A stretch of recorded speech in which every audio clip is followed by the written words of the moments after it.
আমার এ দুনিয়াটা তুমি নিয়ে নাও, আমার এ দুনিয়াটা তুমি নিয়ে নাও, শুধু একবার ভালোবাসি বলে যাও, শুধু একবার ভালোবাসি বলে যাও। ভাবি আছে কিনা, প্রেম করেন না নাকি একই সাথে অনেকগুলো প্রেম করছেন দেখে বলা যাবে না? না, এরকম না, সবাই জানে যে আমি প্রেম করি না, মনে হয় না তাই? তবে প্রেম করার তো ইচ্ছা আছে। অ্যাজ অ্যান আর্টিস্ট আমি বলবো যে আমার গানকে কভার করলে আমার খুবই ভালো লাগবে। আমার মনে হয় যে কভার যে গানগুলো আমরা করি, এই গানগুলো বেসিক্যালি দর্শক শ্রোতা যারা আছেন ওনাদের ভালো লাগার জন্য, কারণ তারা এই গানগুলো শুনতে পছন্দ করে। এখন আমি হঠাৎ করে যদি নিজের সবগুলো মৌলিক গান আপলোড করতে শুরু করি, দেখা যাবে যে মৌলিক গানগুলো কি হয়, হয়তো 10টা করলে 2 থেকে 3টা ভালো রেসপন্স পাওয়া যায় এরকম, কারণ ওই ভাইব ম্যাচ করা, দর্শকরা কি চাচ্ছে ওটা বুঝে গান গাওয়া। আর কমার্শিয়ালি যদি বলি তাহলে মৌলিক গান আমার অনেকগুলোই করা আছে। যেমন দেখা যায় যে লেখক আলাদা, লিরিসিস্টরা আমাকে গান দিচ্ছে, আমি সেগুলো ভোকাল দিয়ে দিচ্ছি। আচ্ছা, এই জায়গাটাতে একটা কোশ্চেন আছে। অনেকেই বলেন, অনেকেই হচ্ছে মানে কভার গানের বিরুদ্ধে, লাইক হচ্ছে যে আরেকজনের গান গেয়ে আমি খুব বিখ্যাত হয়ে গেছি, ব্যাপারটা কেউ মেনে নিতে চায় না। অনেকেই আছেন, আবার অনেকে আসলে মানে সাপোর্ট করে যে একটা জিনিস সে আরেকজনটা গেয়েই তো শিখবে, এবং ওটা গেয়ে যে সে একটা নতুন প্যাটার্ন দিচ্ছে মানুষদেরকে, এবং ওইটা শোনার যে একটা টেস্ট এবং আগের গায়কের শোনার যে টেস্ট টোটালি ডিফারেন্ট, এটাকে অনেকে অ্যাপ্রিসিয়েট করে। আপনি কি মানে অ্যাজ অ্যান আর্টিস্ট আমি বলবো যে আমার গানকে কভার করলে আমার খুবই ভালো লাগবে। আচ্ছা, খুব স্বাভাবিক ব্যাপার, ভালোই লাগার কথা। আর যারা মানে এইভাবে হয়তো মতবাদ যারা দিচ্ছেন যে কভার সং করে, কথা একদিক থেকে ঠিক যে কভার সং করে কখনো আপনি বিখ্যাত একদম বেশি দিন টিকতে পারবেন না। Right right. মৌলিক গান দরকার, আপনার নিজস্বতার জন্য মৌলিক গান দরকার। এই পর্যন্ত কোনো আর্টিস্টই কভার গান করে মানে দীর্ঘ সময়ের জন্য মানে কোনো মেমোরি ক্রিয়েট করতে পারেনি। হয়তো একটা ভালো লাগা থাকে মানুষের সাময়িক একটা সময়ের জন্য, বাট অরিজিনাল যার গান মানে আমার মনে হয় যে মৌলিক গানগুলোই পারফেক্ট। ইমরান ভাইয়ের গানটা আপনি কভার করেছেন, ওই গানটা 2টা লাইন আমরা শুনতে চাই আপনার কাছে, তারপর আবার গল্প করছি। হ্যাঁ শিওর।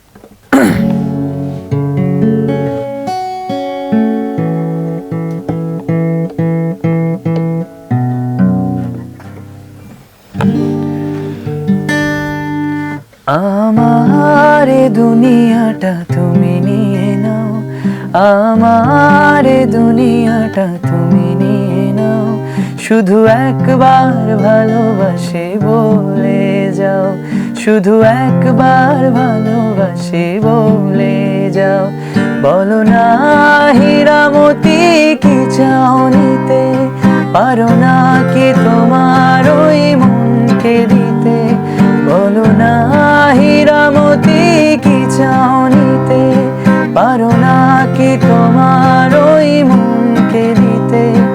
আমার এই দুনিয়াটা তুমি নিয়ে নাও, শুধু একবার ভালোবাসি বলে যাও। আমার এই দুনিয়াটা তুমি নিয়ে নাও, আমার এই দুনিয়াটা তুমি নিয়ে নাও, শুধু একবার ভালোবাসি বলে যাও, শুধু একবার ভালোবাসি বলে যাও। বাহ বাহ বাহ, দারুণ।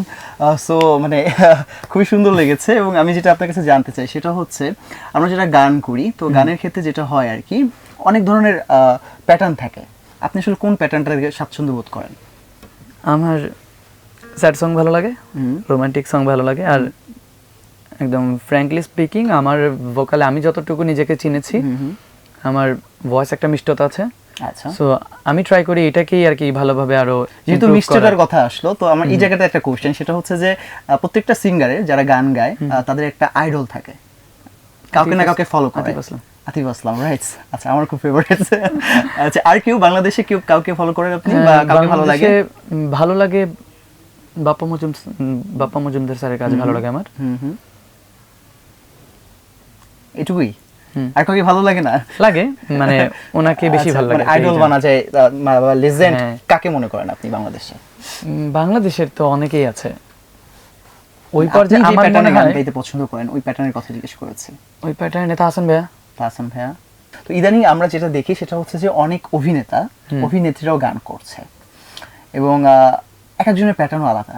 যেমন ফজলুর রহমান বাবু, উনি কিন্তু একজন খুব বিখ্যাত অভিনেতা, ওনারা একটা অন্য প্যাটার্নে গান করেন। রিসেন্টলি আমরা দেখলাম তাহসান ভাইয়ের সাথে আমাদের ফারিন আপু উনি গান করেছেন। তো আপনি কি মনে করেন আসলে? হ্যাঁ, ফারিন আপুর গান আমি আগেও শুনেছি। মানে ওনার বেশ কিছু গান তো সোশ্যাল মিডিয়াতে ভালোভাবে ভাইরাল হয়েছিল। উনি ভালো গায়, মানে একদম যে ফেলে দেওয়ার মতো এমন তো না, ভালো গায় উনি। আচ্ছা, অপরাধীর মতো মানে খুবই হিট, খুবই জনপ্রিয়, খুবই ভাইরাল। তো কিছু ভাইরাল গান আছে যারা হচ্ছে হুট করে এসে ভাইরাল গান দিয়ে যায়, কিন্তু ওই একই প্যাটার্নে অনেকগুলো গান গাওয়ার পরে হঠাৎ করে সে নাই হয়ে যায়। তো আপনি কি সেই ভাইরাল সিঙ্গারদের কাতারে পড়তে চান নাকি ডিফারেন্ট কিছু করতে চান? আপনার প্ল্যানটা কি আসলে? তাহলে আমি এতদিনে অবশ্যই ওই রকম কিছুই করতাম যেটা দিয়ে ভাইরাল হওয়া পসিবল। আমি ভাইরাল হতে চাইনি কখনোই। আমি সবসময় বলেছি, সবসময় চাই আমি বিখ্যাত হতে, যেন আমি মরে যাওয়ার পরেও আমার কাজগুলো মানুষ দেখে এবং বলে যে না, মানে তার জেনারেশনের আগে গিয়েও সে কাজ করেছে, এরকম একটা ব্যাপার যেন হয়, যেন তার কাজগুলো এরকম ছিল যে খুবই, আমার কথা হচ্ছে যে কাজ কম থাকুক কিন্তু খুবই মানসম্মত থাকুক এরকম। তবে আমি ট্রাই করছি যে অনেকগুলো আরো এক্সপ্লোর করার জন্য, যেমন ডাবল মিনিং এর কিছু গান আমি করেছি। হ্যাঁ, তো আমি দেখতে চাই যে মানুষ আসলে কিভাবে নেয় ব্যাপারগুলো। আপনি যে বললেন যে হিরো আলম এরকম গান করছে বা সে কন্ট্রোভার্সিতে মানে ওনার যে কাজগুলো ওগুলো মানুষ ওইভাবেই আর কি প্রচার করছে। তা আমি ভার্সাটাইলিটি রাখছি আমার কাজের মধ্যে, আমি সব রকমের গান করতে পারি, সব রকম করছি এবং ট্রাই করছি যে ওই কাজটা মানুষ কিভাবে নেয়। আমি ওইরকম একটা কাজ করতেছি যেটা ওইরকম না, অ্যাকচুয়ালি মানে খারাপ না, বাট আমি দেখতে চাই যে ওটার রেসপন্স কেমন আসে। আমার এই পর্যন্ত যতটুকু গান আছে পেজে, যতগুলো গানই আছে, মৌলিক গান বলেন যাই বলেন, আমি খুবই মানে আগে লিরিক্স দেখি, কোনো রাইটার আমাকে লিরিক্স দিলে আমি দেখি, আমার পছন্দ হলে তারপর আমি গান করি, মানে রেকর্ডিং এ যাই। আজে বাজে কোনো লিরিক্সেও কমার্শিয়াল যদি ভাবি তাহলে আমার ধরেন যে প্রতিদিন কাজ থাকবে যদি আমি কমার্শিয়ালি চিন্তা করি। ওকে, শেষ কোশ্চেন আপনার কাছে, সেটা হচ্ছে জাহিদ অন্তু ভবিষ্যৎ পরিকল্পনা কি করছে এই মুহূর্তে? ভবিষ্যৎ পরিকল্পনা, আমার তো বিজনেসের খুব ভালো শখ, মানে শখ অনেক আগে থেকে। তো আলহামদুলিল্লাহ একটা রেস্টুরেন্ট রান করছি, 3 বছর হচ্ছে।